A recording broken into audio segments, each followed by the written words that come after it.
Supreme কোর্টের ঐতিহাসিক ঘটনা। দেশের মধ্যে প্রথম সর্বোচ্চ আদালতে কোনো মুখ্যমন্ত্রী নিজের মামলায় সওয়াল করলেন। রাজ্যের মুখ্যমন্ত্রী সওয়াল করতে গিয়ে জাতীয় নির্বাচন কমিশনের বিরুদ্ধে একাধিক অভিযোগ করলেন।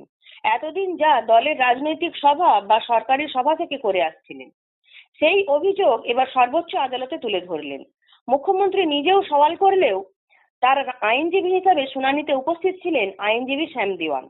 মুখ্যমন্ত্রীর আইনজীবী শ্যাম দেওয়ান সুপ্রিম কোর্টে সওয়াল করে বলেন, চূড়ান্ত ভোটার তালিকা প্রকাশের আর মাত্র 11 দিন বাকি। শুনানি শেষ করার জন্য হাতে আছে মাত্র 4 দিন।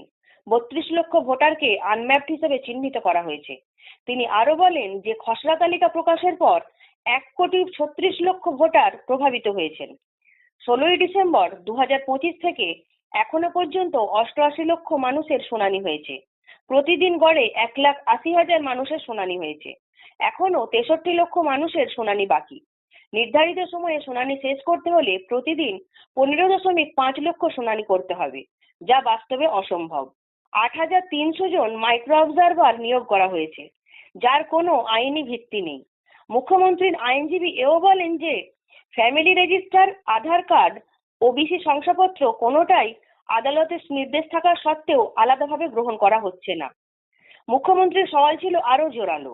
তিনি বলেন, নির্বাচন কমিশনকে 6টা চিঠি দেওয়া হয়েছে, তার একটাও জবাব দেয়নি। এসআইআর প্রক্রিয়ায় কার্যত শুধু নাম কাটার জন্য। বিয়ের পর মেয়েরা শ্বশুর বাড়ি গেলে নাম বাদ দেওয়া হচ্ছে। পশ্চিমবঙ্গকে ইচ্ছাকৃতভাবে নিশানা করা হয়েছে। যা করতে 2 বছর লাগে সেটা 2 মাসে করতে গিয়ে মানুষ হয়রান হচ্ছে। মুখ্যমন্ত্রী তার বক্তব্যে আরো বলেন, আমি দল নয়, মানুষের অধিকার রক্ষার জন্য কথা বলছি। প্রধান বিচারপতির উদ্দেশ্যে মুখ্যমন্ত্রী বলেন, গণতন্ত্রকে রক্ষা করুন।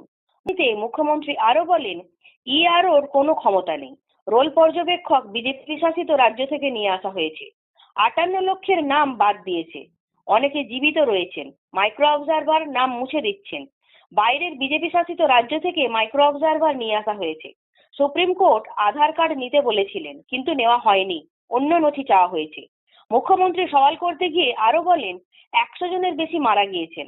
ভাবতে পারেন, ERO has no power now. They have superseded all the power from DO, ERO, BLRO.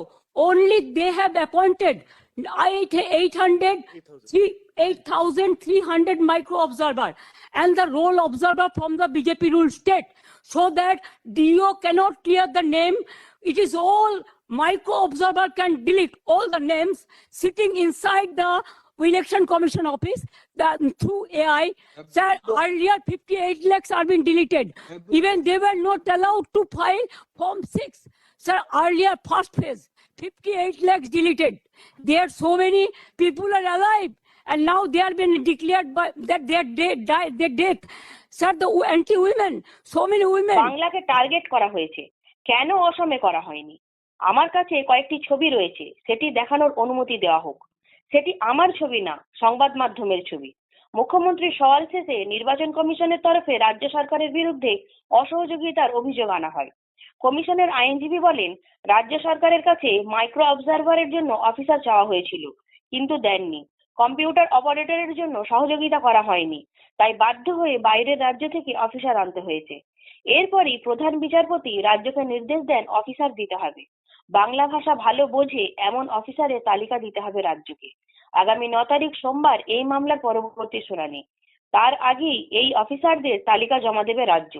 সেই কমিশন যেন নামের ছোট ভুলে কাউকে বাদ না দেয়। শুনানির নোটিশ দেওয়ার সময় আরো সতর্ক হতে হবে কমিশনকে। আধার কার্ড প্রসঙ্গে সুপ্রিম কোর্ট বলেন, শুনানি হয়েছে, রায় দেওয়া বাকি। এখন দেখার সোমবারের মধ্যে রাজ্য সরকার কতজন অফিসারের তালিকা দেয়। সেই দিনও শুনানির পর এসআইআর প্রক্রিয়ার শুনানি আরো বাড়ানো হয় কিনা দেখার। সেই দিন শুনানিতে আদালতে সওয়াল করবেন মুখ্যমন্ত্রীও।